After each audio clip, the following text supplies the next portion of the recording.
এমনকি মাদ্রাসায়ও পড়ে নাই, হাফেজুনা আলেমুনা মাওলানাউনা মুফতিউনা।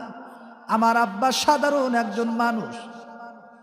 এবার ডাক দেয়া বলতেছে, তবে একটা আমল আমার আব্বাকে দেখেছি। এই এলাকার মানুষ শুনো, একটা আমল আমরা দেখেছি। প্রত্যেকটা দিন আমার আব্বা যখন রাত্রিবেলায় বিছানায় শুইতে যাইতো, বিছানায় শুইতে যাওয়ার আগে কোরআনে কারিমটা বুকের মধ্যে লইয়া আল্লাহকে ডাক দিত আর কাঁদতো। টপ টপ করে চোখের পানি ছাইরা দিত আর আল্লাহকে ডাক দিয়ে বলতো, মালিক রে, তোমার কোরআন আমি পড়তে জানি না, কিন্তু তোমার কোরআনকে ভালোবাসি, তোমার কোরআনকে মহব্বত করি। আল্লাহ, এই ওসিলায় তুমি আমাকে মাফ করে দিও। কিতাবের মধ্যে লেখে, এই বুজুর্গ কোরআনে কারিমকে ভালোবাসার কারণে যখন তিনি কবরের মধ্যে গেল, কোরআনে কারিম তার পক্ষ থেকে ফেরেশতাদের 3টা জবাব, মার রব্বুকা, তোমার রব কি, ওয়া মা দীনুকা, তোমার ধর্ম কি, ওয়া মা নাবিয়ুকা, ওয়া মান হাদার রাজুলুল্লাযী বুইসতু ফীকুম। নবীকে আইনা সামনে দেখাইবে, দেখো লোকটারে চেনো নাকি। এবার ওই ব্যক্তি যদি দিনদার পরহেজগার হয়, নামাজি হয়, আল্লাহওয়ালা হয়, ইমানদার মুত্তাকি পরহেজগার হয়, এবার ডাক দিয়ে বলবে, ইনি আর কেউ না, ইনি হলো আমার প্রাণ প্রিয় নবী, যেই নবী দুনিয়াতেও কাঁদছে এবং আখিরাতেও যিনি কাঁদবে, ইনি হলো বিশ্ব নবী মুহাম্মাদুর রাসূলুল্লাহ সাল্লাল্লাহু আলাইহি ওয়াসাল্লাম। পরিচয় দিবে, তার প্রশ্নের জবাব কোরআন শরীফ দিবে। সুবহানাল্লাহ। কোন এইভাবে কোরআনটাকে ভালোবাসতে রাজি আছেননি? কোরআন পড়তে রাজি আছেননি? নবী আলাইহিস সালাম বলে, যেই ঘরের ভিতরে কোরআন পড়ে না, ওই ঘরের মধ্যে শয়তানরা বাসা বাইধা নেয়। নাউজুবিল্লাহ। কর যে ঘরের ভিতরে কোরআনে কারিমের তিলাওয়াত হয় না, ওই ঘরের ভিতরে শয়তানরা আয়াস পায়, শয়তানরা মজা পায়, আর ওই ঘরকে শয়তানরা দখল করে নেয়। আর শয়তানের দলেরা ওই ঘরের ভিতরে বাসা বানায়, বাসা, আর সেখানে তারা আড্ডা দিতে থাকে।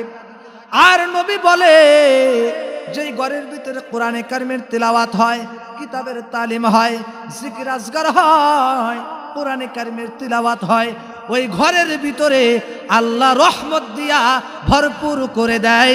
একটু আওয়াজ দিয়া কোন সুবহানাল্লাহ। কোরআনে কারিম তিলাওয়াত করতে রাজি আছেন তো? না, দরকার নেই। কোরআনের তিলাওয়াত তো বর্তমান নাই, কমে গেছে। কোরআনে কারিম তিলাওয়াত করেন এ যুবক, আল্লাহ পাক যখন আপনাকে কিয়ামতের দিন যখন জিজ্ঞাসা করবে যে আমি তোমাকে হায়াত দিছিলাম, হায়াতের জিন্দেগিটা কি করছো, কতটুকু আমল করছো, মনে করতেছো কোরআন শরীফ না শিখা এমনি এমনি জান্নাতে যাব, এত সহজ? আল্লাহর কাছে জবাব দেওয়া লাগবে, এ বান্দা, কেন কোরআন শিখে আসো নাই? কারণ ওয়ালাকাদ ইয়াসসারনাল কুরআনা লিযিকরি ফাহাল মিন মুদ্দাকির। আল্লাহু আকবার। কারণ এই কোরআনে কারীম এত বরকতময় কোরআন, আমি আল্লাহ এই কোরআনকে সহজ ভাষায় নাজিল করছি। একটু আওয়াজ দিয়ে কোন সুবহানাল্লাহ। ইসলামের ভিতরে আমাদের পরিপূর্ণভাবে দাখিল হতে হবে। নামাজ পড়লাম, মিথ্যা কথা ছাড়লাম না। খুব ভালো করে লক্ষ্য করেন, ঘুমাই কারা? অনেকেই ঘুমাচ্ছে। এই ঘুমান কেন? ঘুমায়েন না। নারায়ে তাকবীর, লিল্লাহে তাকবীর। ঘুমায়েন না। আল্লাহ পাক আমাদের সবাইকে আমল করার তৌফিক দান করুন। সকলেই বলেন আমিন। রাত 11:30 বেজে গেছে, আর বেশি লম্বা করব না। এখনই মুনাজাত করে দেই না আর কিছুক্ষণ চলবে? ইনশাল্লাহ বলেন। তাহলে এত আস্তে বললে হবে না, জোরে বলতে হবে ইনশাল্লাহ। আমার ভাইয়েরা, এই গেল একটা কথা। ইসলামের ভিতরে পরিপূর্ণভাবে দাখিল হওয়া লাগবে।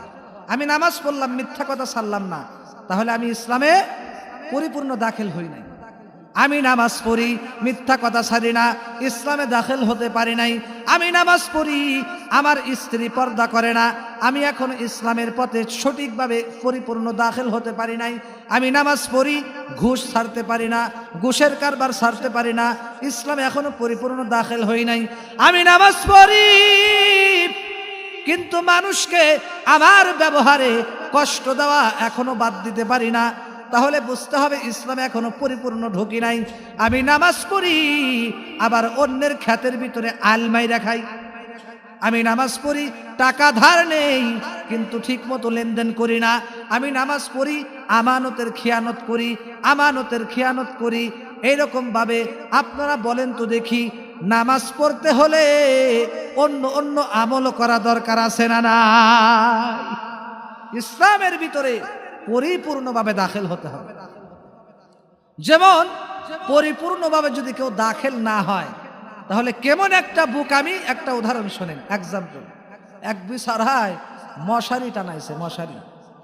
এই যারা ঘুমায় একটু খোঁচা দেন, ঘুম একটু খোঁচা দিন, ঘুম যাতে ভেঙে যায়। লিল্লাহে তাকবীর, নারায়ে তাকবীর। এক বিছানা মশারি টানাইছে, মশারি। মশারি টানানোর পরে, খুব দামি মশারি, মনে করেন বাংলাদেশের মধ্যে সবচেয়ে ভিআইপি, অথবা মনে করেন দুবাই থেকে নিয়ে আসছে। নিয়ে আসার পরে সুন্দর করে মশারি গুছছে, চতুর্দিকে গুছছে, কোনো মশার কোনো কারবার নাই। এখন এই লোকটা করছে কি, মশারি টানানোর পরে পুরা দেহটা মশারির ভিতরে রাখছে আর মাথা বাহিরে রাখছে। বলেন মশা খুশি হবে নাকি নারাজ হবে? আরো আস্তে কর, এটা কি বোকামি না চালাকি? মশারি টানায়া অর্ধেক দেহ মশারির ভিতরে আর মাথাটা মশারির বাহিরে রাখছে। তাহলে এই লোককে তার স্ত্রী বোকা বলবে নাকি চালাক বলবে? এই মিয়া কি করছো তুমি? এটা মশারি এত সুন্দর করে টানায়া আমেরিকা থেকে নিয়ে আসা, তুমি মাথা বাহিরে রাখতেছো কেন? এটা বোকামি না? অবশ্যই একটা বোকামি। এরপরে একজনে বাসে উঠবে, এক পাও জমিনে আর এক পাও বাসে, সে পুরাপুরি বাসে উঠছে, ওঠে নাই। আর একজনে নৌকায় উঠবে, নৌকায় এক পাও ডাঙ্গার উপরে জমিনে আর এক পাও নৌকায়। এখন যদি নৌকা ছেড়ে দেয় সে পড়ে যাওয়ার সম্ভাবনা আছে, কথা বলেন ঠিক কিনা? গাড়ি যদি এক পাও না ওঠার আগেই ছেড়ে দেয়, প্রস্তুতি যদি অটুট না থাকে, তাহলে তো পড়ে যাওয়ার সংখ্যা আছে। তার মানে সে ইসলামে পরিপূর্ণভাবে দাখিল হয় নাই। মিয়া পানিতে নামছে, বুক পানি নামছে, এখন যদি দাবি করে আমার মাথা বেজে না কেন? বুক পানি পর্যন্ত নাই, মাথা যদি না বেজে এই দাবি করলে হবে? ঠিক তদ্রূপ আমি শুধু নামাজ পড়লাম, রোজা রাখলাম না, নামাজ পড়লাম, হজ করলাম না সামর্থ্য থাকা সত্ত্বেও, নামাজ পড়লাম, মিথ্যা কথা ছাড়লাম না, নামাজ পড়লাম, সুদ খাওয়া ছেড়ে দিলাম না, নামাজ পড়লাম, মানুষকে কষ্ট দেওয়া ছেড়ে দিলাম না, তাহলে বুঝতে হবে ওই যে বুকায় যেমন মাথা মশারির বাহিরে রাখছে, বুকামি করছে। তো ইসলামের ভিতরে আমরা যারা পরিপূর্ণভাবে দাখিল হইতে পারবো না, তাহলে ওই মশারি টানানোর মতো, মাথা বাহিরে রাখার মতো একই অবস্থা। নামাজ পড়তে রাজি আসি তো?